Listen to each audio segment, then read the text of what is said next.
Okay जी, start करते हैं। इस लेक्चर को स्टार्ट करने से पहले मैं कुछ चीज़ें रिवाइज करना चाहूँगा कि जहाँ पे हमने फिनिश किया था।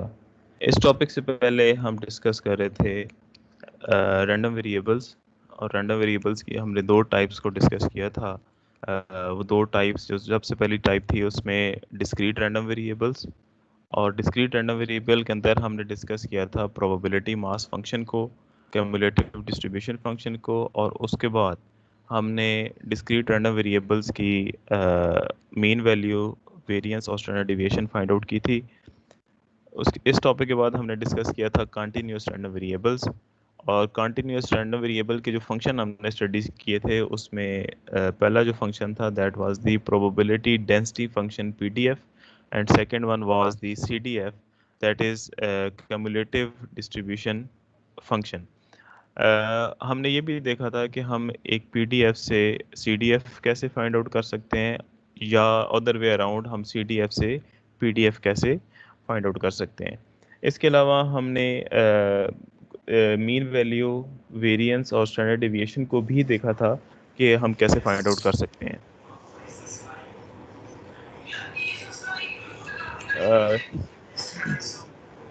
ओके, आज इस टॉपिक को डिस्कस करने से पहले ये जिसका भी माइक ऑन है इस माइक को ऑफ करें। ओके, इंडिपेंडेंट ट्रायल्स, मैंने आपको किसी क्लास में बताया था कि what are the independent trials, तो मैं इसको रिपीट कर रहा हूँ। इसको रिपीट करने के बाद मैं आज के टॉपिक पे आऊँगा। इंडिपेंडेंट ट्रायल्स की जो हमने डेफिनेशन लिखी थी उसको मैं रिपीट कर रहा हूँ यहाँ पे। If an experiment involves a sequence of independent but identical stages, we say that we have sequence of independent trials. यानी आपके पास जो इंडिपेंडेंट ट्रायल्स हैं ये वो एक्सपेरिमेंट हैं जिसमें हर स्टेज के ऊपर आपके पास एक ही जैसी आउटपुट आती है, उसको आप कहते हैं इंडिपेंडेंट ट्रायल्स। फॉर एग्जांपल, अगर आप एक डाई को रोल करते हैं फर्स्ट टाइम, तो आपके पास जो आउटकम आती है वो 1 2 3 4 5 6 आती है। अगर आप फर्स्ट टाइम उस डाई पे अगर 1 था, अगर आप उस डाई को दोबारा रोल करते हैं तो अगेन आपके पास सेम आउटपुट्स आएंगी। ठीक है, 1 2 3 4 5 6। तो इसी तरीके से आप जितनी बार भी एक डाई को रोल करेंगे आपके पास एक जैसे ही रिजल्ट्स आएंगे। तो इसका मतलब है कि आप जो एक्सपेरिमेंट परफॉर्म कर रहे हैं उन वो सारी की सारी स्टेजेस आइडेंटिकल हैं, आप उसको इंडिपेंडेंट ट्रायल्स बोल सकते हैं। तो आज का जो हमारा टॉपिक है that is the special discrete distribution, और इसके अंदर हम जो सबसे पहला टॉपिक डिस्कस करेंगे that is the Bernoulli distribution. Bernoulli excuse distribution, me sir, sorry, 278 excuse me sir 278 roll number add कर दें उसको ठीक है मैं कर देता हूँ। या उसे आप कहें कि इसकी रिकॉर्डिंग उसको मिल जाएगी। अभी जो लेक्चर कंटिन्यू हो रहा है उसको चलने दें, बाद में उसको ऐड कर लेंगे। चलें, ठीक है सर।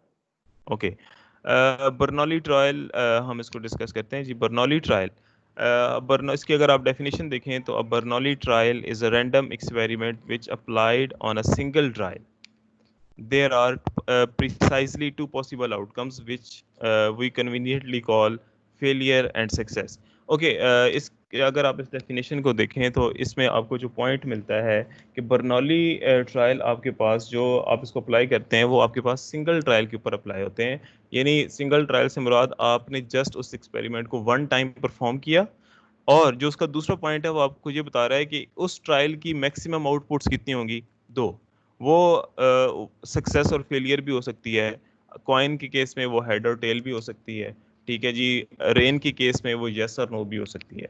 तो अगर आप इस डायग्राम को देखें तो सैंपल स्पेस के अंदर आपके पास जो आउटकम्स हैं बर्नौली ट्रायल्स के अंदर, एक ही एक्सपेरिमेंट परफॉर्म किया, उसका सिंगल ट्रायल है, और सिंगल ट्रायल के अंदर दो आउटकम्स हैं जिसमें उसने सक्सेस को एस से रिप्रेजेंट किया है, और जो फेलियर है उसने उसको से एफ से रिप्रेजेंट किया, और फेलियर को इसने जो नंबर असाइन किया है रैंडम नंबर दैट इज 0, और सक्सेस के लिए जो उसने इसको रैंडम नंबर असाइन किया दैट इज 1। तो बर्नौली डिस्ट्रीब्यूशन बेसिकली आपके पास क्या है, बर्नौली ट्रायल। बर्नौली ट्रायल में ये हमेशा आपके सर पास जी। पे फर्स्ट स्लाइड ही शो हो रही है, अभी तक नेक्स्ट स्लाइड शो नहीं हुई। अभी तक शो नहीं हुई? नो सर, अभी तक शो नहीं, सिर्फ first slide. Sir first slide show हो रही है सर।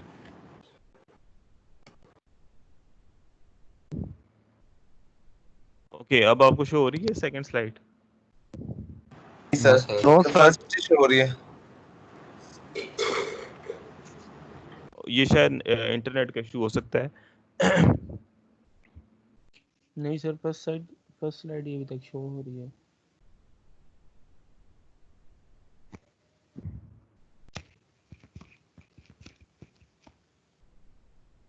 ओके, अब आपको शो हो रही है दूसरी स्लाइड? यस सर सर अब हो शो गई। ओके, यहीं से कंटिन्यू करते ये हैं। यस सर, होगी सर। ओके, बर्नौली ट्रायल के बारे में मैं बता रहा था कि बर्नौली ट्रायल के अगर आप इसका पहला पॉइंट देखें तो बर्नौली ट्रायल में जो पहला पॉइंट आपको बता रहा है कि it is a random experiment which is applied on a single trial. तो इसका मतलब ये है कि जब भी आप कोई भी एक्सपेरिमेंट परफॉर्म करेंगे, उस एक्सपेरिमेंट में सिर्फ और सिर्फ आपके पास एक ही स्टेज होगी। यानी आप एक कॉइन को जब टॉस करेंगे तो सिंगल टाइम ही टॉस करेंगे, जब आप किसी डाई को रोल करेंगे तो सिंगल टाइम ही रोल करेंगे, ठीक है। और जिसका जो दूसरा पॉइंट है वो ये कहता है कि there are precisely two possible outcomes, यानी उसकी दो आउटकम्स ही होंगी, आइदर सक्सेस और फेलियर, कॉइन के केस में हेड और टेल, और किसी भी एक्सपेरिमेंट्स के रिजल्ट्स जो हैं वो यस और नो की फॉर्म में भी हो सकते हैं। अगर आप इस डायग्राम को देखें तो डायग्राम के अंदर एक एक्सपेरिमेंट परफॉर्म किया गया, उसकी सैंपल स्पेस आपको दिखाई गई है इस सर्कुलर सर्कल के अंदर, और इसमें आपको सिर्फ और सिर्फ दो आउटकम्स शो की गई हैं, जिसमें एक आउटकम को उसने एस से रिप्रेजेंट किया, एस मींस सक्सेस, और दूसरी जो आउटकम है उसने इसको एफ से रिप्रेजेंट किया, दैट इज़ द फेलियर। और फेलियर को उसने एक नंबर असाइन किया है किसी भी रैंडम फंक्शन के ज़रिए, और वो नंबर है 0, जबकि सक्सेस को उसने जो नंबर असाइन किया है दैट इज़ 1। तो बर्नौली डिस्ट्रीब्यूशन आपके पास हमेशा एक सिंगल ट्रायल के ऊपर अप्लाई होगा, और उस सिंगल ट्रायल की आउटकम्स कितनी होंगी? जस्ट 2। ओके, अगर हम इसकी प्रोबेबिलिटी डेंसिटी फंक्शन की बात करें तो प्रोबेबिलिटी डेंसिटी फंक्शन उसने जो सक्सेस के लिए डिफाइन किया है, that is p of 1 that is equal to probability of x is equal to 1 that is equal to p।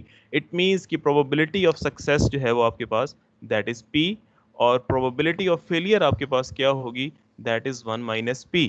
Okay, अब चूंकि ये आपके पास इंडिपेंडेंट एक्सपेरिमेंट है, इंडिपेंडेंट ट्रायल्स हैं, तो इंडिपेंडेंट के लिए आपने स्टडी किया था कि अगर आपके पास दो फंक्शन हो और इंडिपेंडेंट फंक्शन हो, अगर आप उनकी प्रोबेबिलिटी निकालें तो आप उसको फाइंड आउट कर सकते हैं। Probability of A and B is equal to, ये जो नीचे रेड कलर में लिखा है, probability of A multiply by probability of B. तो सेम इसी तरीके से अगर आप इस सेकंड पॉइंट को देखें तो इसमें सक्सेस और फेलियर की जो प्रोबेबिलिटीज़ हैं वो आपस में मल्टीप्लाई की गई हैं। उसकी रीज़न ये है कि ये दोनों आपके पास जो ट्रायल्स आउटकम्स हैं वो इंडिपेंडेंट हैं। ओके, अब इसमें एक आपको एक वेरिएबल शो हो रहा होगा x। अब इस x की वैल्यू आप क्या रख सकते हैं? इस x की वैल्यू आपके पास या तो आप सक्सेस की प्रोबेबिलिटी निकाल सकते हैं, दैट इज़ 1, और अगर आप फेलियर की प्रोबेबिलिटी निकालें तो इस x की वैल्यू क्या होगी? That is 0। तो अगर आप इस बर्नौली रैंडम वेरिएबल को रिप्रेजेंट करना चाहते हैं तो उसको आप, ये जो आखिरी लाइन लिखी है आपके सामने, कि इसको आप बी ई आर और ब्रैकेट में पी लिखेंगे, तो इसका मतलब भी सेम यही है कि that you are using the Bernoulli distribution. तो यहाँ तक अगर किसी को कोई क्वेश्चन हो तो वो मेरे से पूछ सकता है, फिर इससे आगे हम चलते हैं। एक्सक्यूज मी सर, ये फार्मूला कहाँ से आता है? जी, फार्मूला देखें, इसकी मैथमेटिकल फॉर्म मैंने आपके सामने ऊपर इसको जर्नल फॉर्म में रिप्रेजेंट किया है। जो पहला पॉइंट है स्लाइड का वो ये है कि प्रोबेबिलिटी ऑफ 1 मैंने पीछे डिफाइन किया था कि 1 for success and 0 for failure. तो जो सक्सेस की आपके पास प्रोबेबिलिटी है वो मैं जर्नल फॉर्म में लिख रहा हूँ, दैट इज p। अब ये p मैंने आपको अगर आपको याद हो पिछली क्लासेस में जहाँ पे हमने फिनिश किया था, तो मैंने कहा था कि जब कैपिटल लेटर्स में लिखा जा रहा हो तो it means you are representing the variable, और अगर स्मॉल लेटर में लिखा जा रहा हो तो it means you are representing the value of that random variable. तो अब ये अगर आप p देखें, ये p जहाँ पे ये मैं एरो शो कर रहा हूँ, ये p आपको स्मॉल लेटर में शो किया गया है। तो इसका मतलब ये है कि यहाँ पे जो आपको गिवन होगी, कोई ना कोई एक वैल्यू गिवन होगी, सक्सेस की प्रोबेबिलिटी गिवन होगी, और जहाँ पे मैं उसको जर्नल फॉर्म में रिप्रेजेंट कर रहा हूँ दैट इज p, और फेलियर की जो आपके पास प्रोबेबिलिटी है उसको मैं रिप्रेजेंट कर रहा हूँ यहाँ पे 1 माइनस p के साथ। तो अब चूंकि ये इंडिपेंडेंट ट्रायल्स हैं, तो इंडिपेंडेंट जब भी आपके पास दो इवेंट्स इंडिपेंडेंट हो, जो सबसे लास्ट में रेड कलर में मैंने शो किया है कि दो इंडिपेंडेंट फंक्शंस हो आपके पास, तो उनकी प्रोबेबिलिटी आप कैसे निकाल सकते हैं? वो simply probability of a and b is equal to probability of a multiply by probability of B. तो मैंने सिंपली यहाँ पे सक्सेस और फेलियर की प्रोबेबिलिटीज को आपस में मल्टीप्लाई किया। अब इसकी पावर में x है, वो x क्या रिप्रेजेंट कर रहा है कि अगर आप फेलियर की प्रोबेबिलिटी निकाल रहे हैं तो इस x की वैल्यू को 0 पुट कर दें, अगर आप सक्सेस की प्रोबेबिलिटी फाइंड आउट कर रहे हैं तो आप यहाँ पे स्मॉल x की जगह उसकी वैल्यू 1 पुट कर दें। हाँ जी, और कोई क्वेश्चन है? जी सर समझ आ गई है। ओके, मैं आगे चलता हूँ जी, इसकी एग्जांपल करते हैं, मजीद क्लियर होगा। नेक्स्ट आपके पास है एग्जांपल नंबर 1। अगर आप इसकी स्टेटमेंट, ये स्लाइड आपको शो हो रही है? Yes sir. ओके, इसकी एग्जांपल हम देखते हैं। What is the probability of getting a score of not less than 5 in a throw of 6 sided die? ओके, अब अगर आप सर स्लाइड नहीं शो हो रही। हो रही है सर, सर- हो रही है स्लाइड। सर हो रही हो रही है, है आपका नेट स्लो होना। ओके ओके, अगर आप इस स्टेटमेंट को पढ़ें तो आपके पास एक एक्सपेरिमेंट है जिसमें आपने एक सिंगल डाई को थ्रो किया है। ऑब्वियसली अब आपके पास सैंपल स्पेस क्या बनेगी, वो आपको यहाँ पे आंसर के अंदर गिवन है कि जो आपके पास सैंपल स्पेस बनेगी दैट इज 1 2 3 4 5 एंड 6। ओके, यो यहाँ पे ये कहता है कि what is the probability of getting a score of not less than 5। तो अब आपकी मर्जी है कि आप अगर स्कोर लेस देन 5 से आता है तो आप चाहे उसको फेलियर डिक्लेयर करें, चाहे आप उसको सक्सेस डिक्लेयर करें, वो आपकी मर्जी है। तो इसका मतलब ये है कि जब भी स्कोर 1 2 3 4 आएगा तो ऑब्वियसली वो हमेशा लेस देन 5 होगा, तो उसको यहाँ पे उसने डिक्लेयर किया एज अ फेलियर।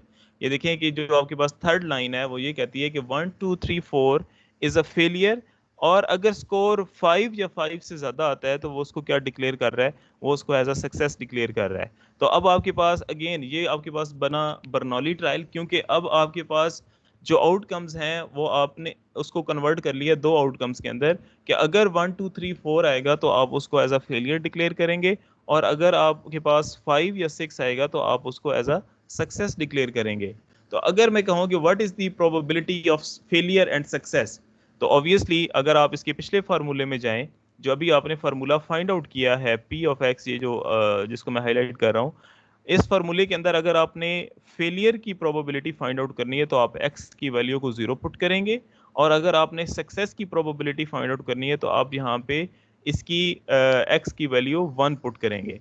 ओके, अगर आप यहाँ पे देखें x की वैल्यू अगर आप 0 पुट करेंगे तो आपके पास ये इक्वेशन बनेगी p raise to power 0 into 1 minus p into 1 minus 0। तो आपके पास anything raise to power 0 that is 1, आपके पास सिर्फ और सिर्फ क्या बचेगा, that is 1 minus p raise to power 1। तो 1 माइनस p आपके पास है फेलियर की प्रोबेबिलिटी। तो फेलियर की प्रोबेबिलिटी आपके पास यहाँ पे क्या बनती है, आपके पास यहाँ पे number of elements in a sample, number of elements in an event divide by number of elements in a sample space. तो इवेंट के अंदर आपके पास एलिमेंट्स है 4, जबकि सैंपल स्पेस के अंदर एलिमेंट्स हैं आपके पास 6। तो फेलियर की प्रोबेबिलिटी आपने निकाली दैट इज 4/6। अगर इसी तरीके से आप सक्सेस की प्रोबेबिलिटी निकालना चाहते हैं तो सक्सेस की प्रोबेबिलिटी निकालने के लिए आप इस फार्मूले में 1 पुट करेंगे। जब आप इसमें 1 पुट करेंगे तो p of 1 that is equal to p raise to power 1 into 1 minus p raise to power 1 minus 1। 1 minus 1 0 हो जाएगा, तो आपके पास ये फैक्टर 1 हो जाएगा, सिर्फ क्या बचेगा, p, सिर्फ आपके पास p रह जाएगा। अब p आपके पास क्या है वो आपने डिफाइन किया था, that is the probability of success. तो सक्सेस के अंदर अगर आप देखें इसकी प्रोबेबिलिटी आप कैसे निकाल सकते हैं, number of elements in an event divide by number of elements in a sample space. तो जो सक्सेस की प्रोबेबिलिटी आपके पास बनेगी दैट इज 2/6। ओके जी, ये एग्जांपल क्लियर है आपको?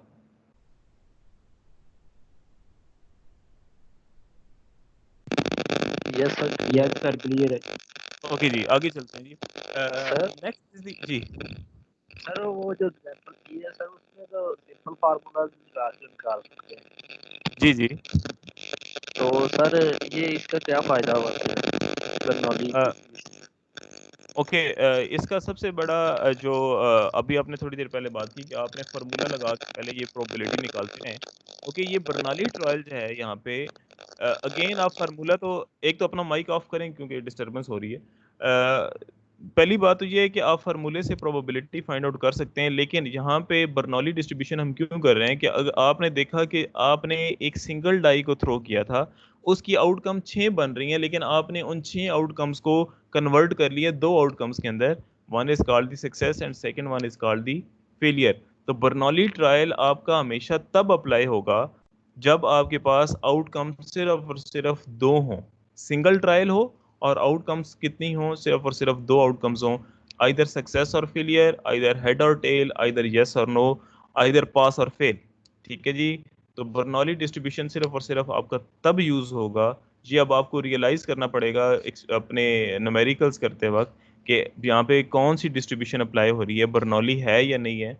तो आपने ये इसमें सिर्फ एक कंडीशन चेक करनी है कि इसमें नंबर ऑफ ट्रायल्स कितने हैं। अगर इसमें नंबर ऑफ ट्रायल 1 है और इसमें एक्सपेरिमेंट की जो आउटकम है वो सिर्फ 2 है, तो आप इससे कह सकते हैं कि ये बर्नौली ट्रायल है। और बर्नौली ट्रायल में आप सिर्फ और सिर्फ या सक्सेस की प्रोबेबिलिटी निकालते हैं या आप फेलियर की प्रोबेबिलिटी निकालते हैं। इस वजह से हम ये यूज कर रहे हैं। और इसी बर्नौली डिस्ट्रीब्यूशन को यूज करते हुए मैं अगली डिस्ट्रीब्यूशन भी डिफाइन कर लूंगा, आप देखिएगा।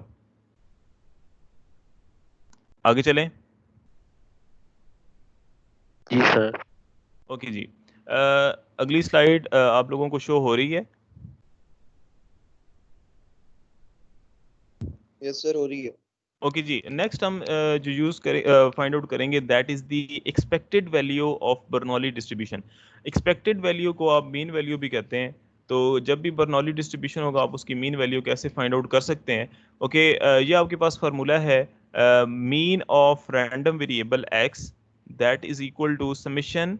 और अब x की वैल्यू जो आपके पास है वो 0 से स्टार्ट हो रही है और 1 तक जा रही है। उसकी रीजन मैंने आपको बता दी कि इसकी 2 आउटकम्स हैं, आइदर सक्सेस और फेलियर। और इसका जो फार्मूला है that is x into P of x into x. ये जो आपके पास p ऑफ x है, this is the function of Bernoulli function. तो बर्नौली फंक्शन अभी आपने फाइंड आउट किया, ये जो जिसको मैंने येलो कलर से हाईलाइट किया है, ये फार्मूला अभी आपने थोड़ी देर पहले फाइंड आउट किया। इस फार्मूला को आप यहाँ पे इस p ऑफ x की जगह रिप्लेस करें। तो जब आप इस p ऑफ x की जगह रिप्लेस करेंगे तो आपके पास ये फार्मूला एक्सपैंड होके कुछ इस तरह से हो जाएगा। अब अगर आप इसकी समेशन को ओपन करेंगे तो आपके पास जो फाइनल आंसर आएगा दैट इज द p। तो इसका मतलब है कि मीन वैल्यू आपके पास किसकी इक्वल है? That is equal to the probability of success. तो प्रोबेबिलिटी ऑफ सक्सेस जो होगी वो बेसिकली आपके पास बर्नौली डिस्ट्रीब्यूशन की मीन वैल्यू होगी। ओके जी, आगे चलते हैं। Next is the variance of Bernoulli distribution. तो वेरिएंस मैंने आपको डिफाइन क्लास में किया था कि अगर आप किसी भी पॉइंट को का मीन से डिफरेंस लें और उसका स्क्वायर ले लें तो आपके पास वो चीज़ क्या कहलाती है? That is called the variance. तो वेरिएंस को मैंने आप वहाँ पे ये भी बताया था कि आप उसको रिप्रेजेंट करते हैं सिग्मा एक्स स्क्वायर के साथ। तो सिग्मा एक्स स्क्वायर आपके पास बेसिकली किसकी इक्वल है? That is the difference of point x with mean. So x minus mean value of x उसका square multiply by that function. और वो फंक्शन जो येलो कलर में पीछे हाईलाइट किया था उस फंक्शन को आप यहाँ पे पुट करें तो आपके पास, और मीन वैल्यू जो अभी आपने थोड़ी देर पहले फाइंड आउट की कि mean value of x for Bernoulli distribution is the probability of success. तो मीन वैल्यू रिप्लेस करें और उसको फंक्शन यहाँ पे अप्लाई करें। अप्लाई करने के बाद इस फार्मूले को ओपन करें तो आपके पास जो फाइनल रिजल्ट आएगा that is the p into 1 minus P. तो इसका मतलब ये है कि जो वेरिएंस है बर्नौली डिस्ट्रीब्यूशन के लिए that is the product of probability of success and probability of failure. ठीक है जी यहां तक?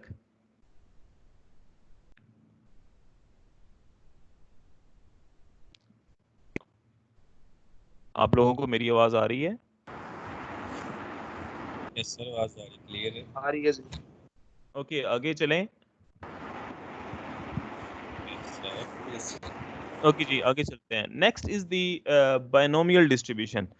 बर्नौली डिस्ट्रीब्यूशन में और बायनोमियल डिस्ट्रीब्यूशन में फ़र्क से पहले मैं एक चीज़ दोबारा रिपीट कर रहा हूँ कि बर्नौली के अंदर आपके पास याद रखिएगा सिर्फ और सिर्फ एक सिंगल ट्रायल था और उस सिंगल ट्रायल की आउटकम्स सिर्फ कितनी थी?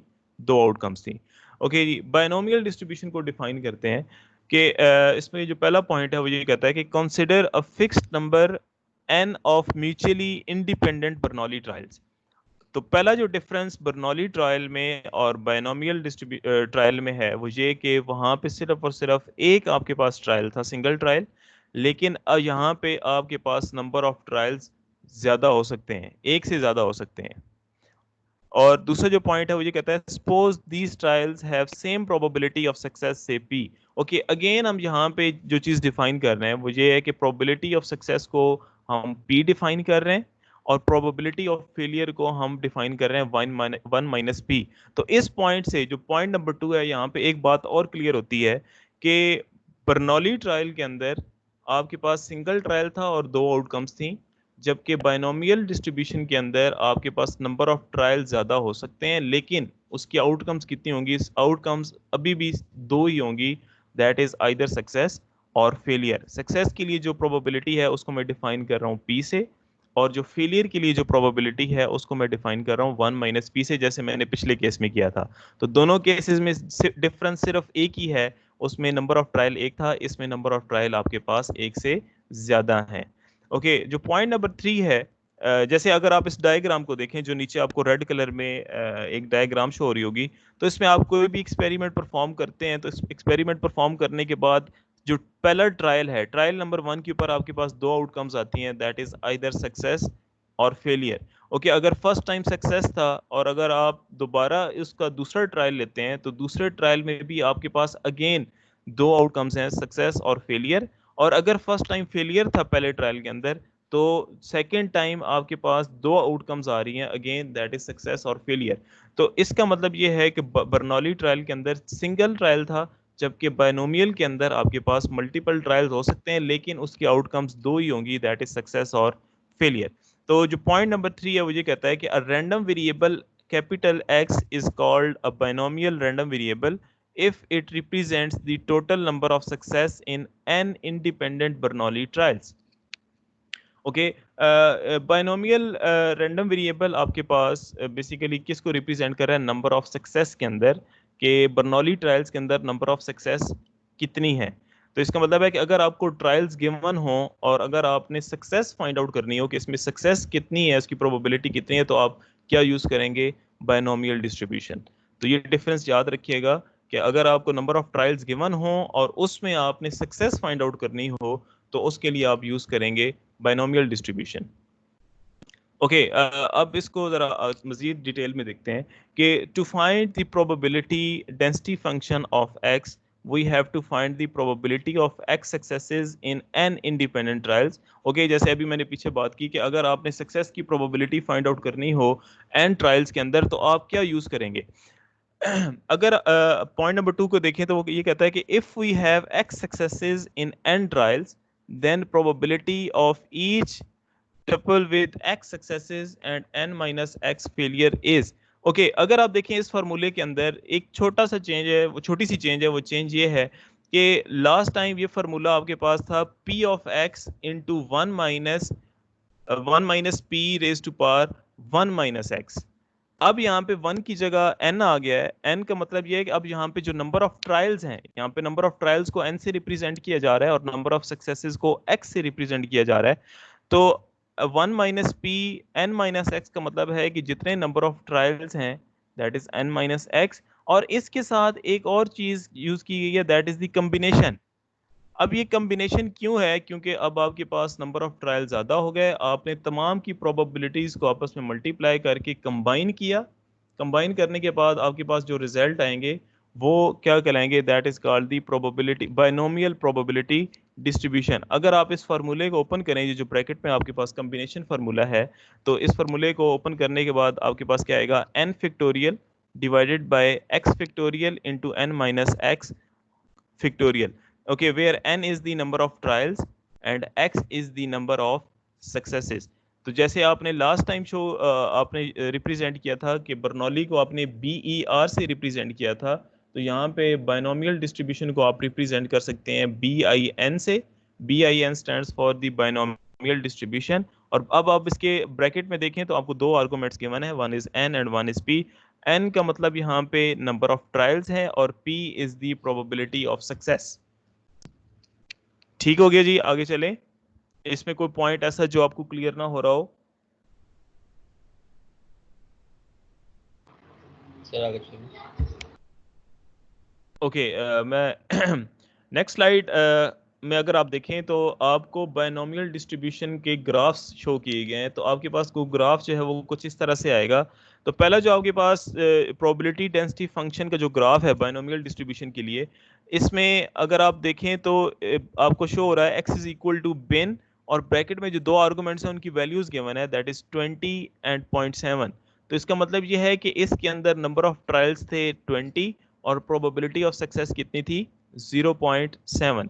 और अगर आप दूसरे ग्राफ को देखें तो इसके अंदर आप, अब ये ग्राफ चेंज है तो, लेकिन अगर आप इसकी वैल्यूज देखें तो इसके आर्गुमेंट में आपको ये बताया गया है कि इसके नंबर ऑफ ट्रायल्स हैं 20, और किसी भी सक्सेस की जो इवेंट की जो सक्सेस की प्रोबेबिलिटी थी दैट इज 0.03। तो जब भी बायनोमियल डिस्ट्रीब्यूशन का ग्राफ आएगा तो आपके पास ग्राफ की टाइप कुछ इस तरह से ही होगी। ठीक है,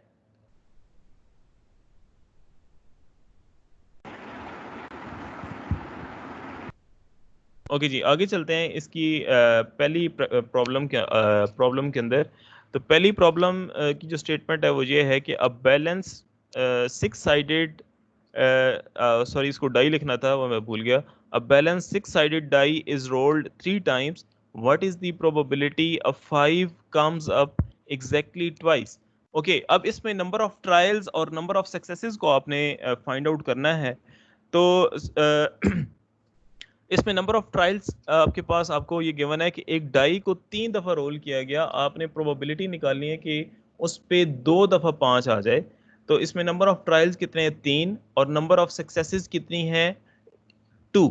तो इसका मतलब है कि आपके पास जो नंबर ऑफ ट्रायल्स n जो है वो दैट इज इक्वल टू 3 और probability of success that is equal to 2। So आपने 5 2 टाइम्स 5 की प्रोबेबिलिटी निकालनी है, तो सक्सेस आपके पास कितनी है दैट इज 2। तो x की जगह उसकी वैल्यू पुट करें, n की जगह उसकी वैल्यू पुट करें, इस फार्मूले को एक्सपेंड करें कॉम्बिनेशन फार्मूले से, तो आपके पास जो फाइनल आंसर आएगा दैट इज 0.069। ये एग्जांपल क्लियर है?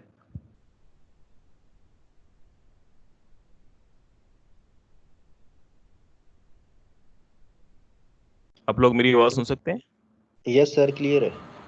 क्लियर है, ओके जी। आगे चलते हैं जी। इसकी दूसरी जो एग्जांपल है, इस एग्जांपल को आप लोग खुद सॉल्व करने की कोशिश करें कि इसकी स्टेटमेंट मैं आपको समझा देता हूँ। स्टेटमेंट ये कहती है कि the probability of 90 years old Pakistani male survives for at least another year is 0.82।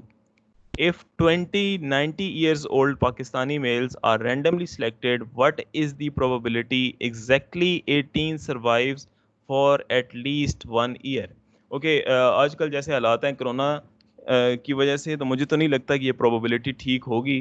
अब इस स्टेटमेंट का मतलब ये है कि एक 90 साल के जो बुज़ुर्ग हैं उनके मजीद 1 साल जिंदा रहने की जो प्रोबेबिलिटी है दैट इज 0.82। तो अगर 20 ऐसे बुजुर्ग लोग उठाए जाएं रैंडमली, तो आपने ये प्रोबेबिलिटी निकालनी है कि उनमें से 18, क्या प्रोबेबिलिटी है कि जो उन 20 में से 18 लोग 1 साल और जिंदा रहेंगे।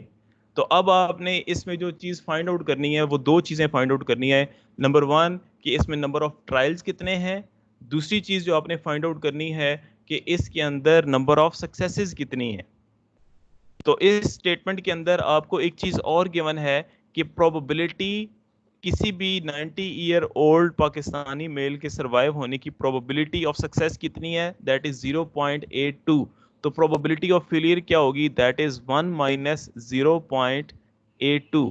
इसमें नंबर ऑफ ट्रायल्स कितने हैं आपके पास, नंबर ऑफ ट्रायल्स आर 20, क्योंकि आप 20 लोगों को उठा रहे हैं और 20 लोगों में से कितने लोगों को देख रहे हैं कि वो 1 साल सर्वाइव कर सकते हैं, वो है आपके पास एग्जैक्टली 18। अब इसमें जो वर्ड यूज हुआ है एग्जैक्ट का, इसका मतलब है कि आपने प्रोबेबिलिटी किसकी निकालनी है x इज इक्वल टू 18 के लिए। तो इसमें नंबर ऑफ ट्रायल्स आपके पास हैं 20 और नंबर ऑफ सक्सेसेस आपके पास कितनी है 18। प्रोबेबिलिटी ऑफ सक्सेस आपको गिवन है 0.82, प्रोबेबिलिटी ऑफ फेलियर आपके पास होगी 1 माइनस 0.82। तो आप इसको पिछला जो आपने बाइनोमियल डिस्ट्रीब्यूशन के लिए फार्मूला फाइंड आउट किया है यहाँ पे इस फार्मूले में पुट करें और मुझे इसका आंसर बताएं जल्दी से, शाबाश।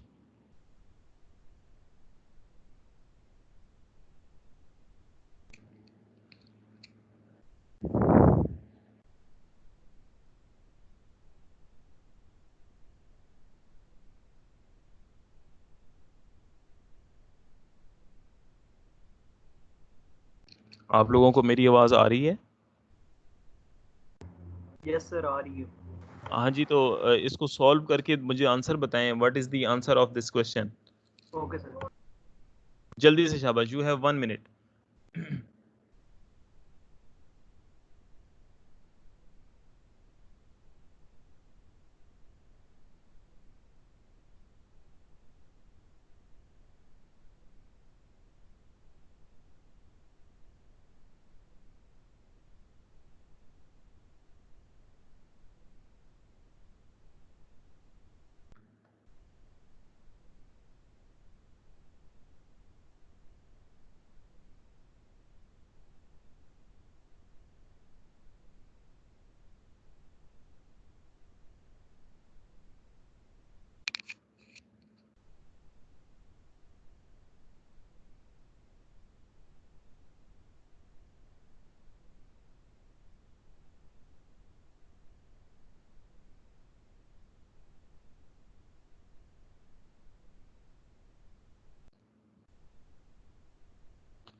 हाँ जी, क्या आंसर निकला?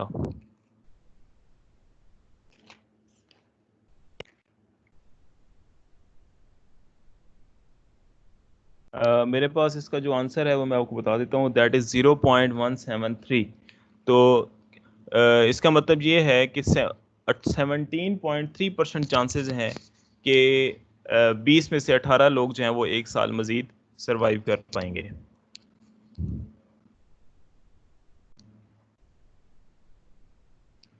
ओके जी, आगे चलते हैं।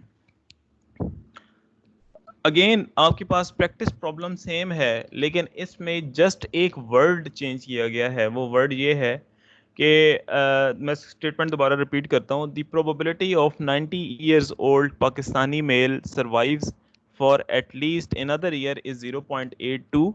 if 20 90 years old Pakistani males are randomly selected, what is the probability that at least 18 survives for at least 1 year? इसका मतलब ये है कि वहां पे वर्ड जो यूज हुआ था वो था एग्जैक्टली 18 के लिए, लेकिन अब यहाँ पे सिर्फ एक वर्ड चेंज किया गया। यहाँ पे एग्जैक्टली की जगह यहाँ पे चेंज करके एटलीस्ट का वर्ड यूज किया गया है। अब इस प्रॉब्लम को आप कैसे सॉल्व करेंगे?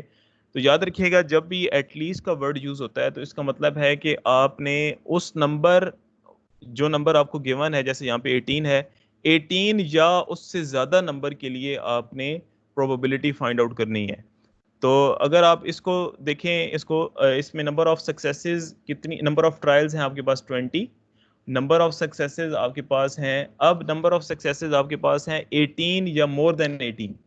तो आप इसको सॉल्व कैसे करेंगे? अगर आपके पास ये जो लाइन, दूसरी लाइन सॉल्यूशन के अंदर लिखी गई है, that is the probability of x is greater than or equal to 18। तो इसका मतलब है आप पहले 18 के लिए ये फार्मूला सॉल्व करेंगे, फिर 19 के लिए सॉल्व करेंगे, और फिर 20 के लिए इस फार्मूले को सॉल्व करेंगे। लेकिन याद रखिएगा, इसमें n की वैल्यू कांस्टेंट रहेगी, x की वैल्यू चेंज होगी। जैसे हर केस के लिए 18, 19 और 20 के लिए आपके पास n की वैल्यू 20 रहेगी, जबकि पहली दफ़ा x की वैल्यू 18 होगी। आप 18 के लिए इसको सॉल्व करेंगे, फिर आप x की वैल्यू 19 पुट करेंगे, उसके लिए इस फार्मूले को सॉल्व करेंगे, और लास्ट में आप x की वैल्यू 20 पुट करके इस फार्मूले को सॉल्व करेंगे, और फिर तीनों प्रोबेबिलिटीज़ को आप आपस में ऐड करेंगे।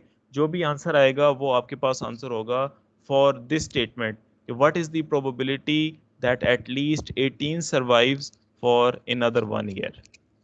तो इसको आप खुद सॉल्व कीजिएगा, और फिर इसका आंसर जो है वो आप बाद में मेरे से क्लियर कर सकते हैं। तो आगे चलते हैं जी एक और प्रॉब्लम की तरफ। पिछले प्रॉब्लम में अगर आपको कोई ऐसी चीज़ जो समझ ना आई हो, आप पूछ सकते हैं।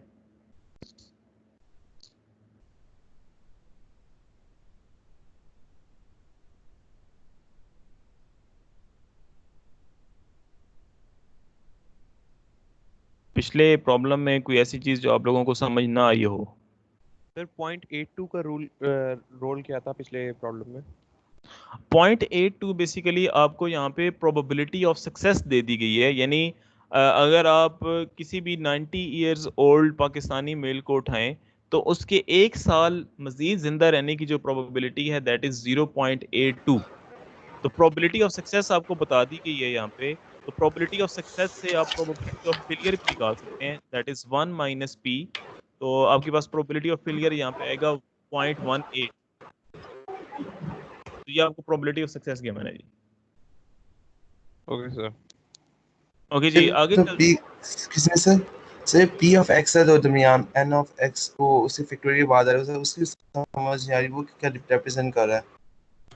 जो स्मॉल एक्स की बात कर रहे हैं आप,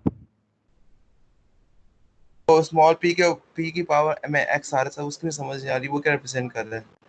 सही है वाला यार जी, यही वाला। देखिए बर्नौली डिस्ट्रीब्यूशन आप उस टाइम पे थे जब ये मैं समझा रहा था बर्नौली डिस्ट्रीब्यूशन को। जी था मगर नेट का प्रॉब्लम हो रहा था तो उस वक्त की समझ नहीं आई मुझे, नेट का जरा प्रॉब्लम आ गया था तो आप देखिए समझा रहे थे। मैं आपको थोड़ा सा क्लियर कर देता हूँ। ये जो p ऑफ x है और 1 minus p raise to power n minus x है, ये मैंने उठाया वहां से बर्नौली डिस्ट्रीब्यूशन से। बर्नौली डिस्ट्रीब्यूशन में इस फार्मूला सिर्फ यहाँ पे चेंज था, n की जगह था 1 minus x.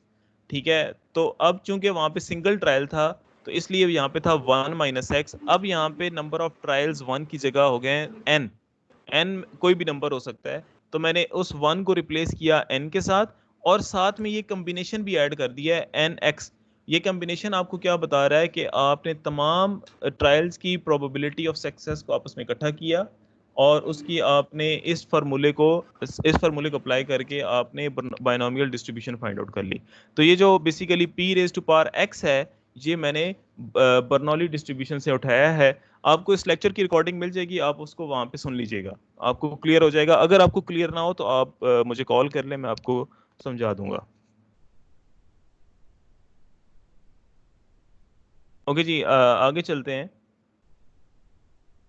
Next is the again problem same है लेकिन एक वर्ड यहाँ पे फिर चेंज कर दिया गया है। लास्ट टाइम था यहाँ पे what is the probability at least 18 survives for in other 1 year.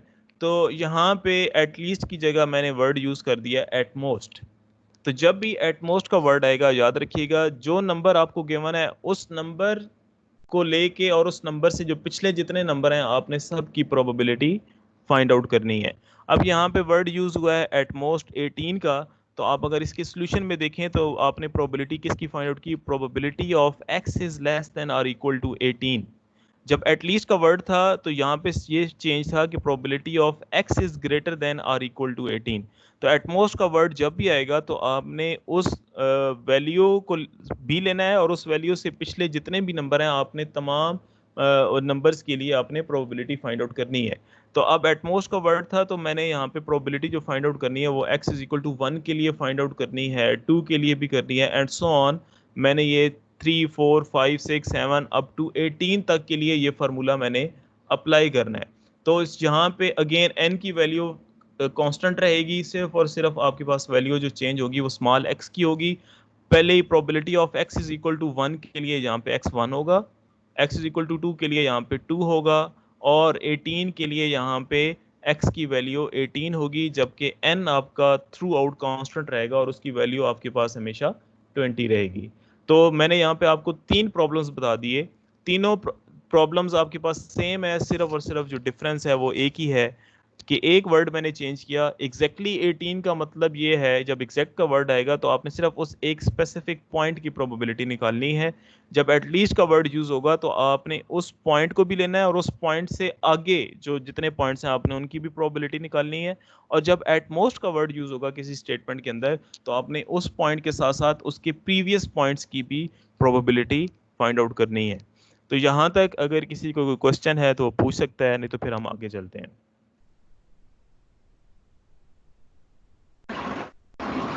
Yes sir, clear है, आगे चलो। ओके जी, नेक्स्ट एक और प्रॉब्लम है। बेसिकली तो इसको तो अब आपको खुद सॉल्व करना चाहिए था लेकिन कोई नहीं, मैं इसको कोशिश करता हूँ समझाने की। आपके पास आपको एक स्टेटमेंट गिवन है कि on a 5 question multiple choice test there are 5 possible answers of which 1 is correct.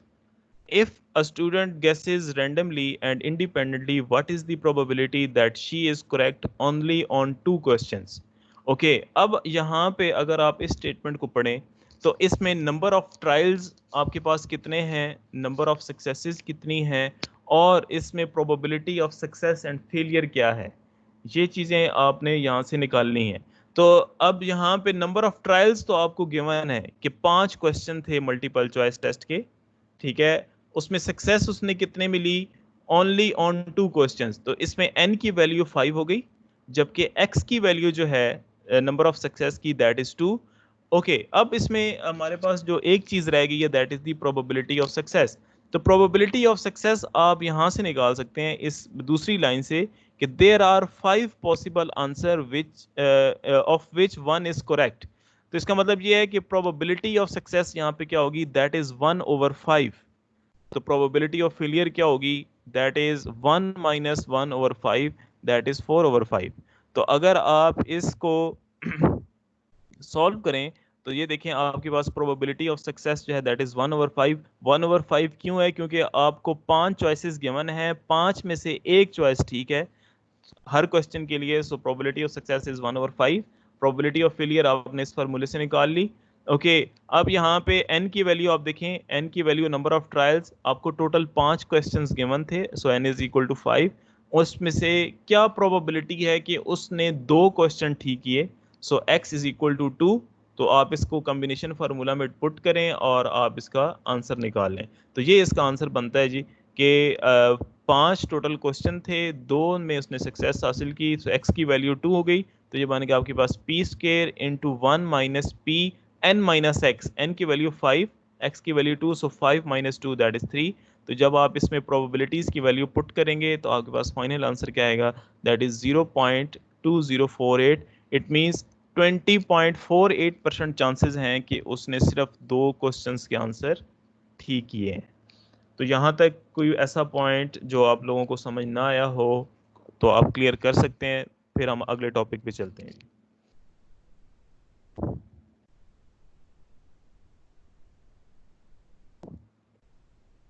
हाँ जी, all clear? Yes sir clear है। सर इसमें 2 प्रोबेबिलिटी दी गई हैं, एक तो है कि सारे क्वेश्चन के लिए है और एक हर क्वेश्चन के लिए अलग-अलग है, तो ये कंफ्यूज कर रही है।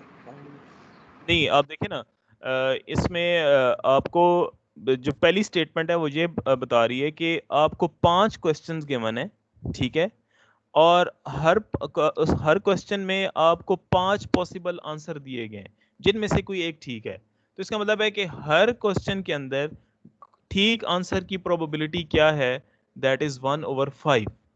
तो हर क्वेश्चन में गलत होने की प्रोबेबिलिटी कितनी है, दैट इज 4/5। ओके, अब नंबर ऑफ ट्रायल्स कितने हैं, आपको टोटल जो क्वेश्चन गिवन है वो 5 है, तो नंबर ऑफ ट्रायल 5 हो गए, और उसमें उसने 2 आंसर ठीक किए हैं, उसकी प्रोबेबिलिटी आपने निकालनी है। तो नंबर ऑफ सक्सेसेस कितनी है, 2 क्वेश्चंस। तो टोटल क्वेश्चन है 5, इसका मतलब है नंबर ऑफ ट्रायल कितने हैं, 5, और उसने 2 क्वेश्चन ठीक किए तो उसमें नंबर ऑफ सक्सेसेस हैं 2। लेकिन हर क्वेश्चन के लिए आपको 5 आंसर गिवन है और 5 में से कोई एक आंसर ठीक है। तो इसका मतलब है कि हर क्वेश्चन में ठीक की आंसर की प्रोबेबिलिटी क्या है, दैट इज 1/5, और गलत होने की प्रोबेबिलिटी क्या है, दैट इज 4/5। तो इस तरीके से आप इसको सॉल्व कर सकते हैं। 5 क्वेश्चंस का मतलब यह है कि आपको 5 सवाल गिवन है और हर सवाल के लिए 5 ही आपके सामने ऑप्शंस हैं। तो 5 क्वेश्चंस का मतलब है कि उसके पास ट्रायल कितने हैं, 5, उसने 2 क्वेश्चन ठीक किए, उसके पास नंबर ऑफ सक्सेसेस कितनी है, 2, लेकिन हर क्वेश्चन के लिए 5 आंसर हैं। तो इसका मतलब है सक्सेस की प्रोबेबिलिटी है 1/5 और फेलियर की जो प्रोबेबिलिटी है दैट इज 4/5। अब क्लियर है आप लोगों को या मजीद इसको क्लियर किया जाए? यस सर क्लियर है, ठीक है। ओके, आगे चलते क्लियर हैं है जी। सर, क्लियर है। ओके, नेक्स्ट आपके पास expected value and variance of binomial random variables. तो इसकी जो मीन वैल्यू आपको गिवन है, mean value that is equal to NP। आपके पास जो बर्नौली डिस्ट्रीब्यूशन थी, बर्नौली डिस्ट्रीब्यूशन के अंदर आपके पास जो मीन वैल्यू थी that is simply probability of success.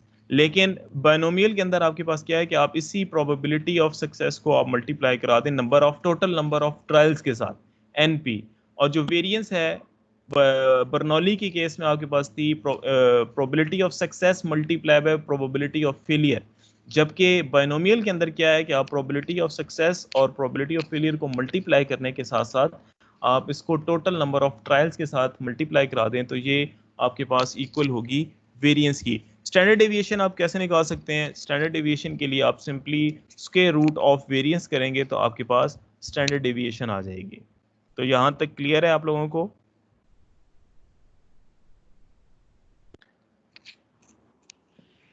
Clear sir. Okay, आगे चलते हैं। Next is the negative binomial distribution. Okay, binomial distribution के अंदर आपको नंबर ऑफ ट्रायल्स गिवन थे, आपने number of successes find out करनी थी। अब इस नेगेटिव बायनोमियल में ये चीज़ उल्ट हो गई है कि आपको नंबर ऑफ सक्सेसेस गिवन है, आपने number of trials find out करने हैं।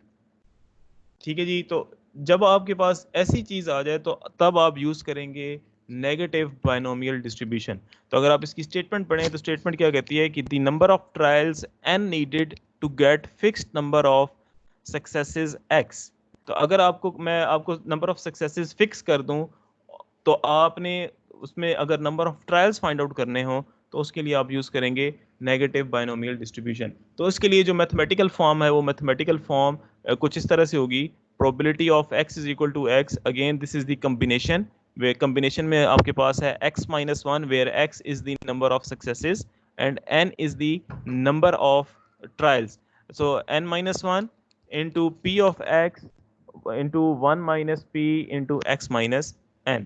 तो इस फार्मूले में आप पुट करके आप अपनी फिक्स नंबर ऑफ ट्रायल्स को फाइंड आउट कर सकते हैं। ओके, एग्जांपल, अगर आप एक प्रैक्टिस प्रॉब्लम को देखें तो a person conducting telephone survey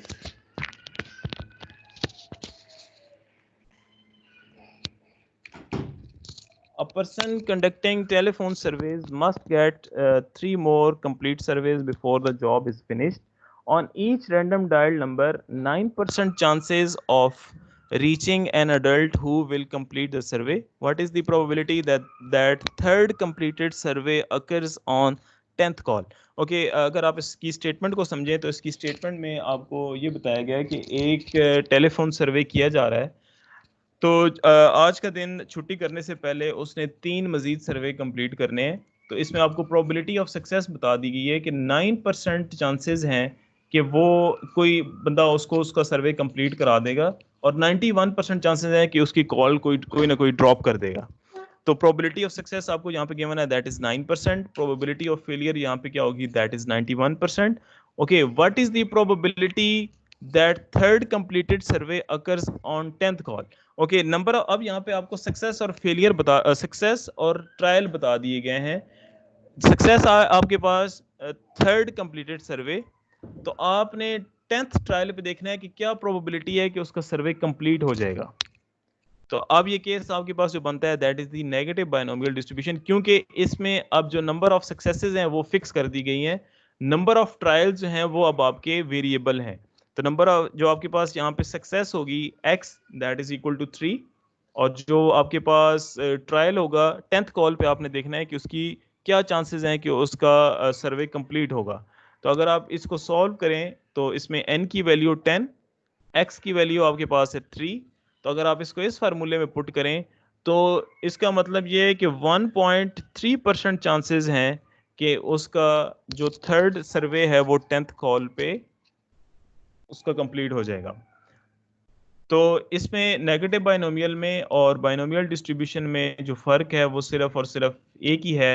binomial distribution के अंदर आपको नंबर ऑफ ट्रायल्स बता दिए गए हैं, आपने उसमें नंबर ऑफ सक्सेसेस को देखना है, जबकि नेगेटिव बायनोमियल के अंदर आपको नंबर ऑफ सक्सेसेस बता दी गई हैं, आपने नंबर ऑफ ट्रायल्स की आपने इसमें यहाँ पे फाइंड आउट करने हैं। तो ये डिफरेंस आप इसका याद रखिएगा। तो मैं इस लेक्चर की समरी आपको दोबारा बता देता हूँ, फिर उसके बाद आपके क्वेश्चंस लेते हैं। इस लेक्चर के अंदर आपने 3 टॉपिक डिस्कस किए। First one is the Bernoulli trial, second one is the binomial distribution and third one is the negative binomial distribution. तीनों में डिफरेंस सिर्फ इतना ही है कि जो बायनोमियल डिस्ट्रीब्यूशन है वो आपकी यूज़ होती है सिंगल ट्रायल के लिए, बायनोमियल डिस्ट्रीब्यूशन आपकी यूज़ होती है मल्टीपल ट्रायल्स के लिए। लेकिन बायनोमियल डिस्ट्रीब्यूशन के अंदर आपके नंबर ऑफ ट्रायल्स फिक्स होते हैं और नंबर ऑफ सक्सेसेस आपने फाइंड आउट करनी होती हैं, जबकि नेगेटिव बायनोमियल के अंदर आपकी नंबर ऑफ सक्सेसेस फिक्स होती हैं, आपने number of trials find out करने होते हैं। तो अब किसी का अगर कोई क्वेश्चन है तो वो पूछ सकता है, उसको क्लियर करने की कोशिश करते हैं। बाकी इंशाल्लाह हम कल की क्लास में डिस्कस करेंगे।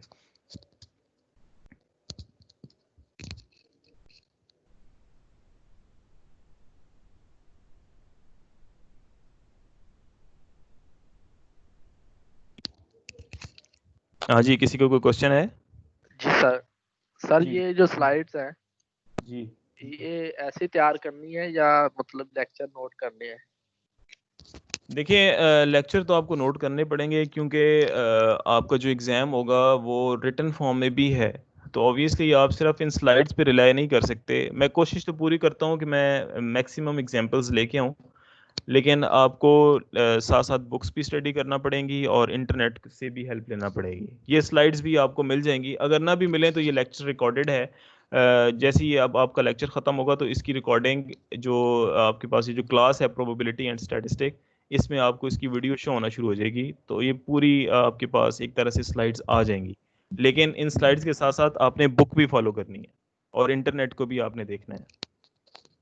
सर कुछ स्टूडेंट चैट बॉक्स में एक सवाल पूछ रहे हैं सर, उनका वो माइक ऑन नहीं कर सकते, इसमें तो चैट बॉक्स में पूछ रहे हैं, काइंडली उनके जवाब। जी जी, मैं देख लेता हूँ।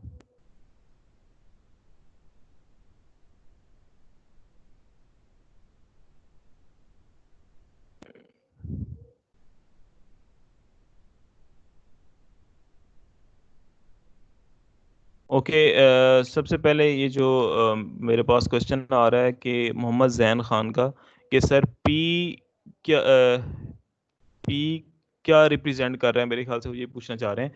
तो पी बेसिकली जो है वो यहाँ पे प्रोबेबिलिटी ऑफ सक्सेस को रिप्रेजेंट कर रहा है। एक और क्वेश्चन है कि सर इस एग्जांपल में n is equal to 10 fix है, फिक्स ही पुट किया है। ओके, यहाँ पे देखें, मैं इसके नंबर ऑफ ट्रायल्स चेंज भी कर सकता हूँ। नेगेटिव बाइनोमियल डिस्ट्रीब्यूशन की बात हो रही है, तो नेगेटिव बाइनोमियल डिस्ट्रीब्यूशन में यहाँ पे अगर मैं कहूँ कि what is the probability that third completed survey occurs on 100th call, तो इसका मतलब ये एक सक्सेस मेरी फिक्स ही है। जब सक्सेस आप फिक्स कर दें तो फिर आपने यूज करना है नेगेटिव बाइनोमियल डिस्ट्रीब्यूशन, और जब आप नंबर ऑफ ट्रायल्स को फिक्स कर दें तो फिर आपने यूज करना है बाइनोमियल डिस्ट्रीब्यूशन को। अब यहाँ पे सक्सेस फिक्स है, लेकिन मैं 10th कॉल पे अपनी प्रोबेबिलिटी चेक करना चाह रहा हूँ कि कितने परसेंट चांसेस है कि मेरा वो फॉर्म कंप्लीट हो जाएगा। ठीक है, तो अगर मैं यहाँ पे 100 कर दूं, अगेन मेरे पास यहाँ पे सक्सेस जो है वो फिक्स है, लेकिन जो मेरे ट्रायल्स हैं वो वेरिएबल हैं, वो चेंज हो रहे हैं। तो 100 कॉल पे हो सकता है कि ये प्रोबेबिलिटी ज़्यादा हो जाए।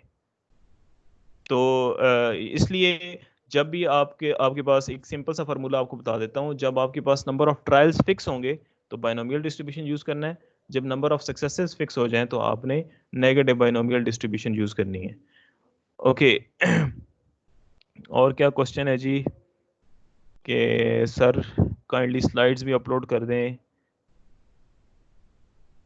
कि स्मॉल और कैपिटल कैसे रिप्रेजेंट यूज होते हैं। ओके, मैंने ये आपको, अगर आप पिछले लेक्चर्स खोलेंगे प्रोबेबिलिटी के, तो उसमें मैंने आपको रैंडम वेरिएबल की जब डेफिनेशन लिखवा रहा था तो उसमें मैंने एक पॉइंट, एक नोट लिखवाया था कि कैपिटल लेटर्स हमेशा रैंडम किसी भी रैंडम वेरिएबल को रिप्रेजेंट करते हैं, जबकि जो स्मॉल लेटर्स हैं वो हमेशा रैंडम वेरिएबल की वैल्यूज़ को शो करते हैं। तो अपने काइंडली लेक्चर्स को रिपीट करें और उनको एक दफ़ा देखें, आपके पॉइंट्स क्लियर हो जाएंगे। ओके जी, नेक्स्ट जो क्वेश्चन है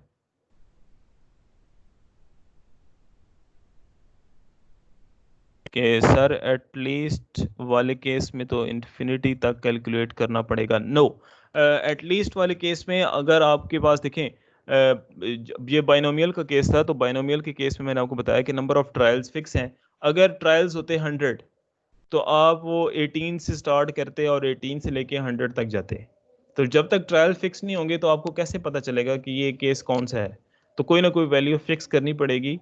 तो उसके लिए फिर आपने उस एंड वैल्यू तक जाके कैलकुलेट करना है। जो पॉइंट आपको गिवन है उस पॉइंट से लेके और फाइनल पॉइंट तक आपने उसको कैलकुलेट करना है। जब एटमोस्ट का वर्ड होगा तो उस गिवन पॉइंट से लेके इनिशियल पॉइंट तक आपने सारे पॉइंट्स की प्रोबेबिलिटी को कैलकुलेट करना है।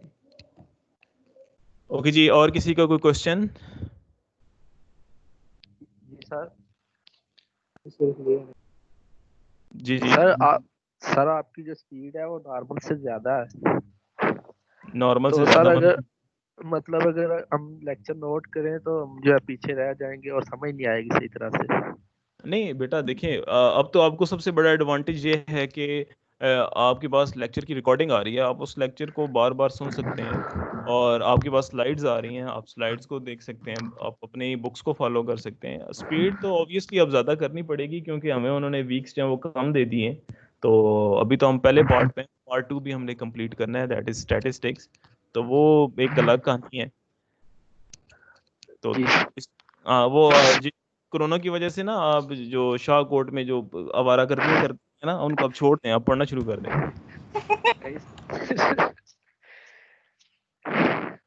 ओके जी, और किस जी सर पेपर के बारे में थोड़ा सा रिव्यू दे दें। यार, पेपर आज पहली क्लास है, पेपर जब आएगा तो उस टाइम डिस्कस करेंगे। ठीक है सर। ओके जी, और किसी का कोई क्वेश्चन है तो उसको हम क्लियर करते हैं, अदरवाइज फिर इसको फिनिश करते हैं। ओके जी, thank you so much for your time and patience. Okay, अल्लाह हाफिज।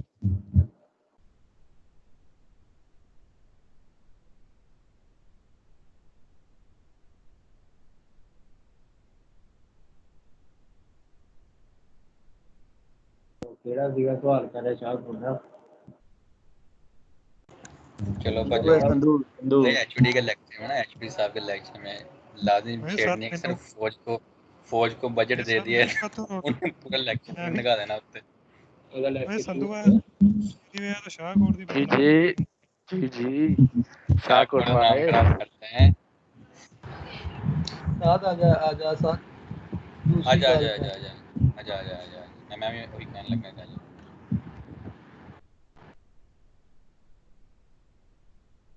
दूसरी क्लास स्टार्ट हो गई है। वो 11 बजे होगी। तो अब क्या करें हम?